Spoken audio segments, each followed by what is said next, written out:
rainbow thing started in Europe, and here are some pictures I found online. This is Italian for everything will be okay. I really like that. Most of the rainbows were pretty simple, like the one my family made, and maybe if your family made one too. But some were gigantic and amazing, like this one in the UK. But they were all inspiring because they were all made by kids like you or kids that you know. So yeah, I kept, I'm gonna unshare here.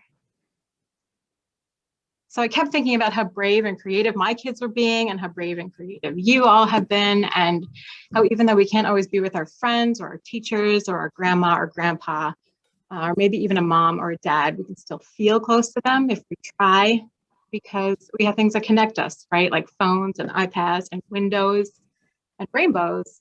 Or sometimes the only thing we might have is a memory, but that can work too. So anyway, all that turned into an idea, and that idea turned into this book.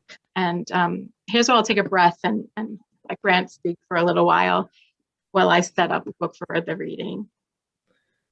Thanks, Theresa. I love to hear that. Sure. This is the first time I've heard that. I just got an email one day from my editor at Chronicle Books, Ariel Richardson, sending me Theresa's words, and I was like, okay, this is great. I have all these emotions and thoughts I'm processing during this very strange time that at least none of us have ever lived through before. And I thought it was a great way for me to put some of my thoughts and feelings on paper, through these great words of the book. Where that always starts for me is my sketchbooks. So I'm like a crazy sketchbook person. If you look at the shelves behind me, you'll find them going back 10, 15 years. But I was drawing things that I saw during the pandemic in my neighborhood. I was walking around and looking at different like sidewalk chalk drawings and all these inspirational messages, things like stay safe, or, have hope, or wash your hands, all the important stuff we're getting. And I did see some of those rainbows in my neighborhood in my city, in Kansas. I also was unexpectedly off of my day job as an orthodontist, which is what I do when I'm not drawing kids' books and writing comics and things like that.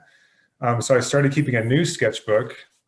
My kids were off of school too, so I'd fill it with drawings of them doing things. We went to a lot of parks.